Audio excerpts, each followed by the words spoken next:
When I first moved into the apartment, I was drawn to its solitude.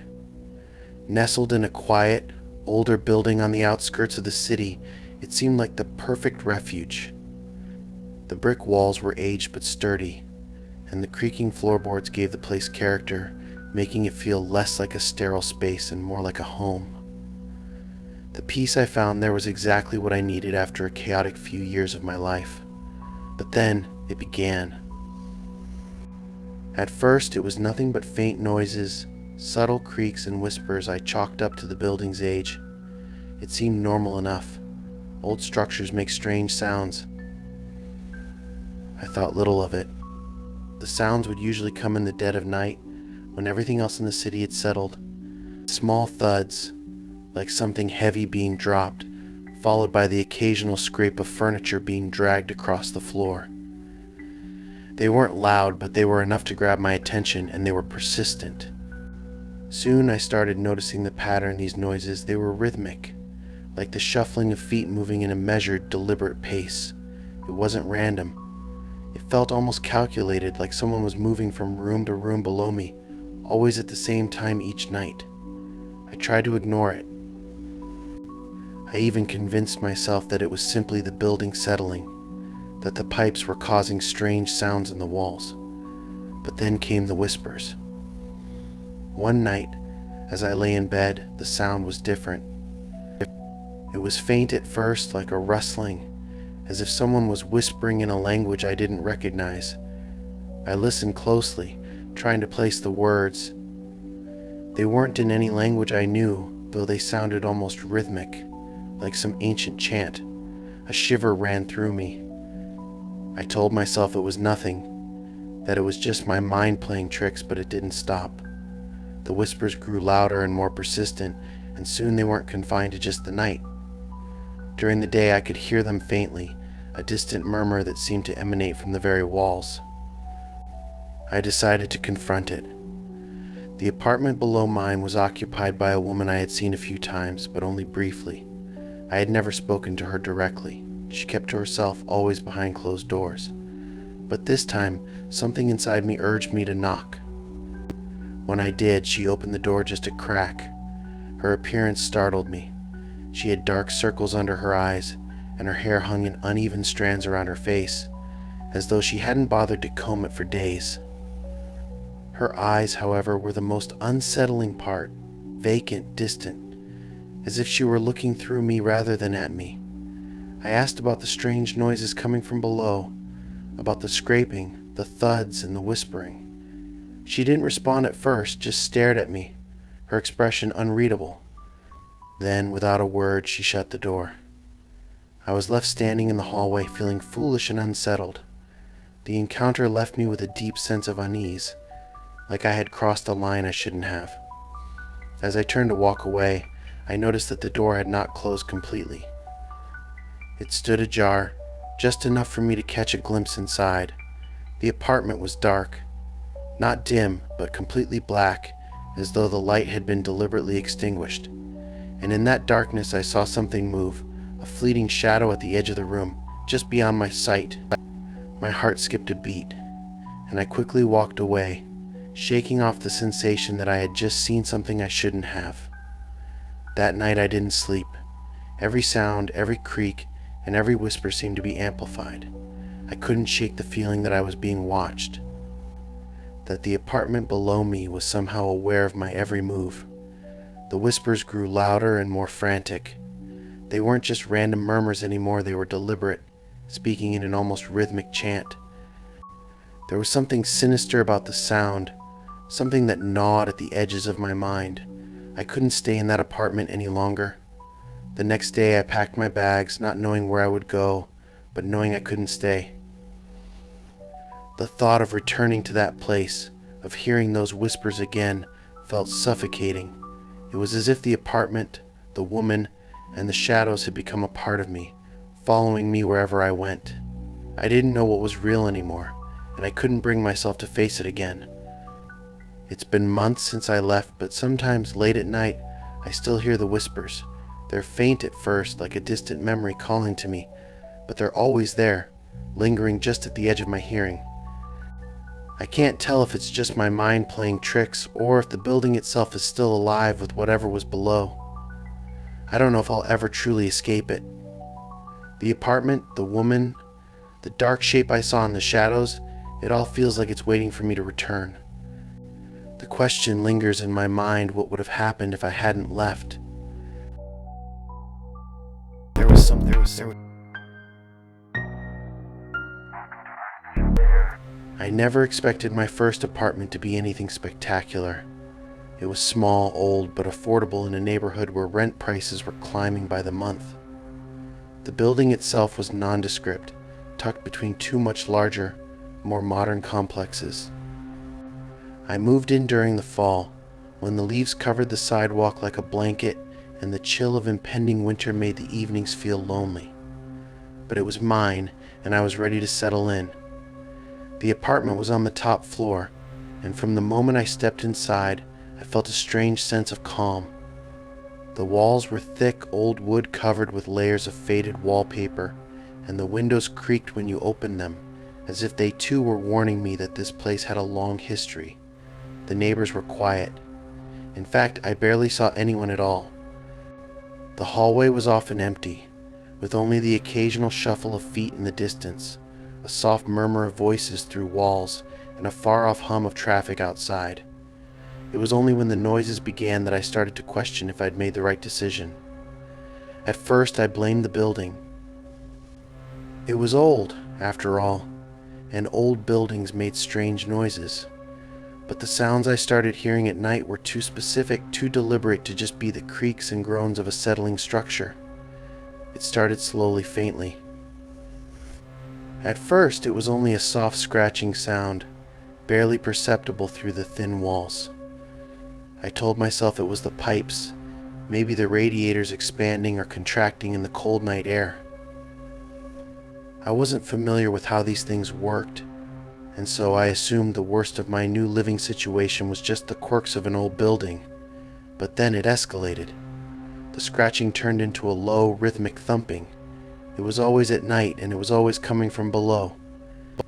It wasn't the sound of footsteps, not exactly. It was deeper, more heavy, like someone or something was pacing around, dragging something across the floor. The thumping would go on for hours, long after I should have been asleep. I thought about going down to ask the tenant below about it, but I hesitated. I had never spoken to them, and I had no reason to. The building was almost anonymous in its silence, and I didn't want to disturb the peace. Besides, maybe it wasn't worth mentioning. Maybe it was just another odd sound in an old building, but the thumping grew louder. One night I couldn't stand it anymore. The noise kept me up for hours, a steady thud, thud, thud echoing in my head. It was nearly 3 a.m. when I finally decided to confront it. I put on my shoes, wrapped myself in my coat, and stepped out of my apartment. The hallway was as quiet as always. I knocked on the door to the apartment below mine, my heart racing. No answer. I knocked again, this time more forcefully, and waited. After a long moment, I heard a faint shuffle from inside. The door opened slowly, just enough to reveal the face of the woman who lived there. Her hair was a mess of tangled curls, her eyes wide and unfocused, like she had just woken from a deep sleep. I asked her about the noise, but she only stared at me blankly for a moment. She didn't seem surprised, nor did she seem alarmed. In fact, she didn't seem anything at all. There was something off about her, something disconnected in her gaze, as though she wasn't fully aware of what was happening around her. She muttered something I couldn't quite make out, and then, without another word, shut the door. I stood there for a few moments, trying to process what had just happened. The whole encounter had been unsettling, but I couldn't explain why. She hadn't seemed angry or even particularly bothered by the question. Her silence was almost more chilling than anything else. I turned to head back to my apartment, the thumping sound still faintly audible, though it had subsided for the moment. I tried to shake off the feeling that had crept into my bones, the one that made my skin feel cold, my nerves on edge. The following night, the thumping returned, louder than ever. I couldn't sleep. I tried to drown it out with music, but it did little to mask the constant, rhythmic sound from below. This time, though, something was different. As I lay in bed, wide awake, I began to hear whispers, soft at first, like the rustle of paper. Then, they grew louder, clearer, more distinct. It was like they were coming from the walls themselves. I knew it wasn't the pipes, it wasn't the building. The whispers seemed alive. I didn't know what to make of it. The noise was becoming unbearable. It had become a constant, oppressive force, hanging in the air like something that didn't belong. I tried to ignore it, to push it out of my mind, but the whispers wouldn't stop.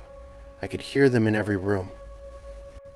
The floorboards creaked beneath my feet as if someone, or something, was moving under the floor. By the end of the week, I was desperate. I couldn't sleep, couldn't eat. The fear had settled into my stomach like a heavy weight, and the whispers only seemed to grow louder. I decided I needed to leave, to get out of there and find somewhere, anywhere else to go. But as I packed up my things, preparing to leave, I noticed something strange. The woman from the apartment below me hadn't left her apartment in days. I realized I hadn't seen her once since our brief encounter at the door. She didn't come out for the mail. She didn't answer her phone. It was as if she had vanished entirely. That's when I went back to her door, the fear now bubbling up in my chest, making it hard to breathe. I knocked again, but this time there was no answer.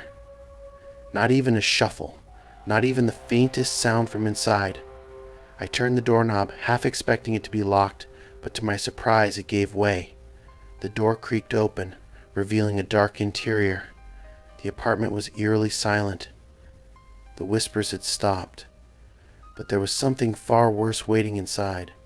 The air was thick with an unnatural chill, and the walls seemed to close in on me as I stepped inside. The apartment was a mess, furniture overturned, papers scattered across the floor, and the faint smell of mildew in the air. But what caught my attention was the center of the room. A large mirror stood propped against the wall, its surface cracked, splintered at the edges. And in the reflection I saw her, the woman from the apartment. She stood behind me, her face pale, her expression vacant, and her body twisted in ways that didn't seem natural. Her limbs were contorted unnaturally, like they had been bent and broken, only to be forced back into place. I could feel her eyes on me, even though she didn't move. The whispers came again, louder this time, and I realized they were not just voices, they were her voice, my voices I didn't recognize, all blending into one in an incoherent chorus. The reflection of the woman began to stretch, elongate, as though she were reaching for me. My heart pounded in my chest as I stumbled backward. I ran out of the apartment, slamming the door behind me. I didn't stop running until I was out of the building, down the street, and far away from whatever had taken hold of that place. I don't know if the woman is still there, still trapped in the shadows of that apartment. I don't know if the whispers ever stopped or if the door... But I do know that something was waiting for me in that building, something I didn't understand. And I know now that whatever it was, it hadn't just been in the apartment below. It had been following me the whole time.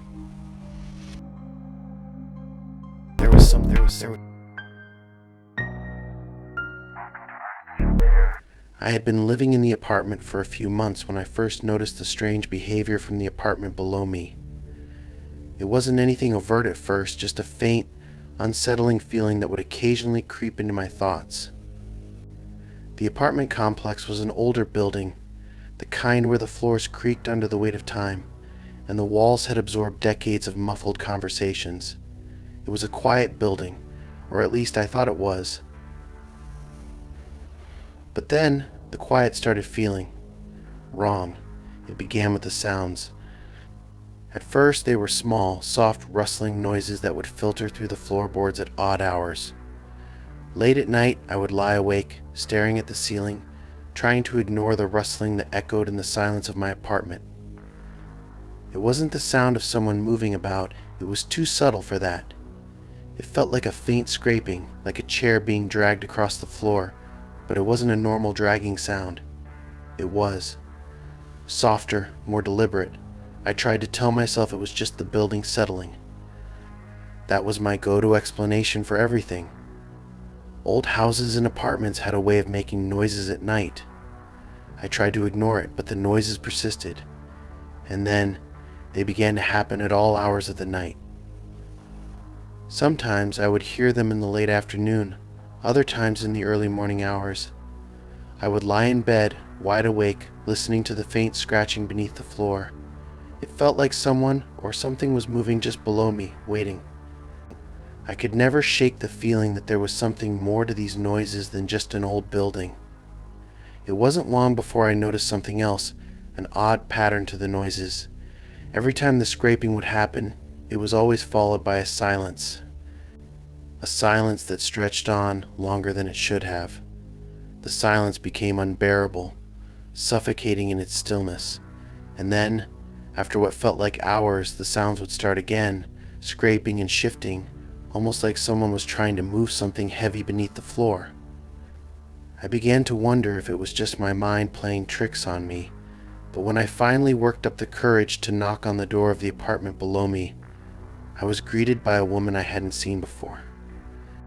She appeared in the doorway with a blank expression, her eyes distant, as though she hadn't expected anyone to knock. I asked her if she'd heard the noises coming from the apartment, but she didn't seem to understand what I was talking about. She didn't appear alarmed or concerned at all. She just stared at me, almost as if she were looking right through me. After a long silence, she nodded slowly and muttered something about the house settling, but her voice was cold, detached, like she wasn't really speaking to me. Before I could ask any more questions, she closed the door without another word, leaving me standing there in the hallway, unsure of what to think. But the noises didn't stop. In fact, they seemed to get worse after that night. It wasn't just the scraping anymore. Now there were other sounds, soft thuds, like something large being dropped onto the floor, followed by muffled whispers, too quiet to make out. I couldn't understand what was happening, but it felt like there was something in that apartment below me, something that wasn't quite human. The next day, I decided to leave the building for a while to clear my head. I spent the day in a cafe, trying to escape the strange happenings in my apartment. But even as I sat there, sipping my coffee, the feeling of being watched gnawed at me. It was as if something was following me, lingering just out of sight. The thought made my skin crawl. When I returned to my apartment that evening, the noise was there again, scraping, shifting, and whispering. It felt different this time. The sound wasn't just beneath my feet. It felt like it was all around me, closing in from every direction. I couldn't shake the feeling that the apartment below me was somehow connected to these sounds, to this presence. I decided that I couldn't ignore it anymore. I had to confront it. I stood at the door to the apartment below me, my hand shaking as I raised it to knock. My breath felt shallow, and my heart was racing in my chest. The noises had stopped for the moment, but I didn't trust the silence. When the door finally opened, I was taken aback by how different the woman looked. Her face was pale, almost ghostly in the dim light of the hallway. Her eyes were wide, dark circles underneath them. She looked like she hadn't slept in days, maybe weeks. I tried to speak, but my throat felt tight, as if the words were trapped inside me. Before I could ask her anything, she stepped back, almost pulling me inside the apartment. The door slammed behind me with a loud thud, and I suddenly felt a chill that made me shiver. The room was dimly lit, with just a single lamp flickering in the corner. It was eerily quiet, but the silence was oppressive, like it was waiting for something.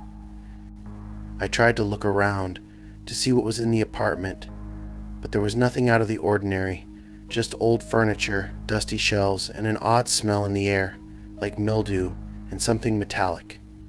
The walls were cracked in places, and the floorboards creaked with every step. But then I heard it. The scraping noise.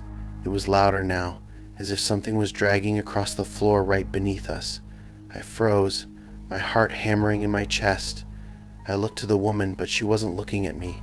She was staring at the floor, her eyes wide with fear. Her lips moved, but no sound came out. The room seemed to pulse with a strange energy, like the walls themselves were alive, breathing. The scraping grew louder, closer. It was as if something was coming from underneath the floorboards, pushing its way through the gaps in the wood. The woman turned to me then, her eyes filled with terror, and in a hoarse whisper, she finally spoke by saying I shouldn't be here. Before I could respond, there was a loud bang from beneath the floor, like something heavy had been dropped. The entire room shook, and the woman screamed, an awful guttural sound that echoed through the apartment. I backed away, stumbling over the furniture, my mind racing. The scraping had stopped, but I could still feel the presence. Something was down there, in the dark, and it was waiting. I could feel it, just beneath the surface, pushing against the walls, against the floor. I ran. I didn't stop until I was outside, my legs burning from the effort. I don't know what happened in that apartment. I don't know what was beneath the floorboards. But I do know one thing. There was something living down there, something that wasn't human. And I don't think it's finished yet.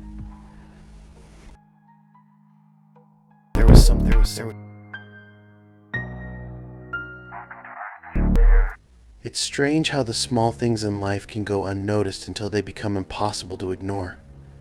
My apartment, located in an aging building nestled between two busy streets, had always felt like a sanctuary.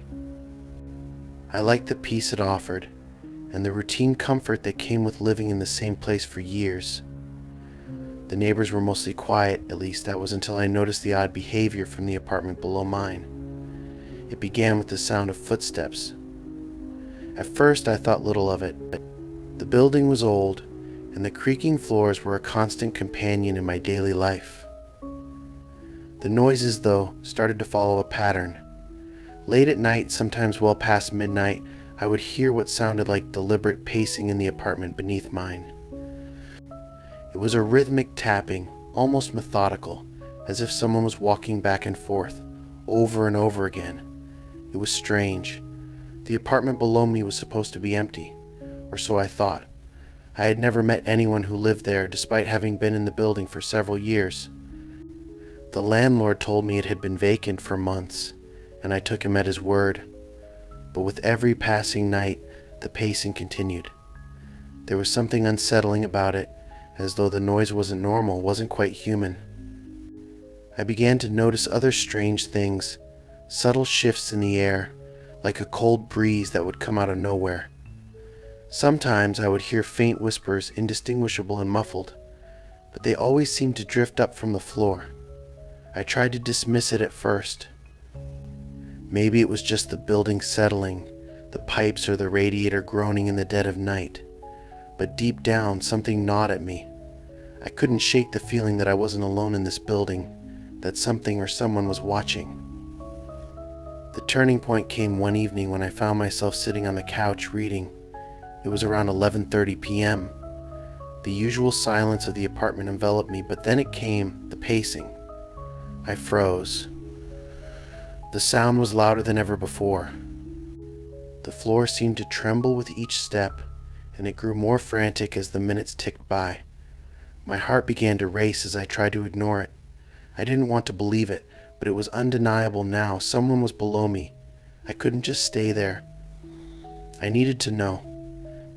The pacing had stopped by the time I reached the hallway. I made my way downstairs to the door of the apartment beneath mine, my footsteps echoing in the quiet stairwell. My hand hovered over the doorknob, hesitating for just a moment. I had never knocked on this door, had never seen the person living there, but tonight something felt different. I knocked once, nothing. I knocked again, harder this time. Still, there was no response. I tried the handle, and to my surprise the door opened. It wasn't locked. I stepped inside, the room dark and silent. The air smelled musty, and the only sound was my own breathing. The apartment was empty, just as I had expected, but there was something off about the place.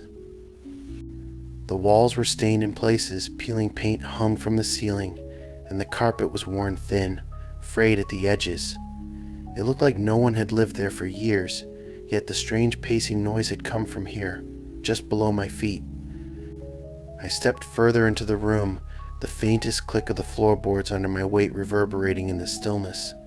There was no sign of any recent life, no personal belongings, no furniture, just dust and decay. But then, I noticed something odd near the back corner of the room. It was barely visible, hidden in the shadows, but it looked like a door, though it was partially obscured by an old, ragged curtain that had been drawn across it. It was strange that I had never seen this door before. There were no doorways in the apartment listed on the floor plan, just open rooms. Compelled by curiosity, I moved closer. The door was small, almost too small for an adult to fit through. My heart raced as I placed my hand on the doorknob. It was cold, and when I twisted it, the door creaked open with a slow, heavy groan. What I saw beyond that door still haunts me. It wasn't a closet or some forgotten room. No, it was a stairwell. Narrow and steep, it led downward, disappearing into total darkness. The air grew colder, and I could almost feel something in the darkness, watching me from the depths of that forgotten staircase. I took a step back, my stomach twisting with dread. Every instinct screamed at me to leave, to run back upstairs and forget I had ever stepped foot in this place. But I couldn't tear myself away. There was something about that stairwell, something that called to me, a lure I couldn't resist. I took another step forward.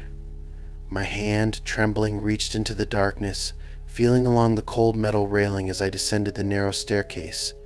It felt like I was falling, spiraling into something I wasn't meant to understand.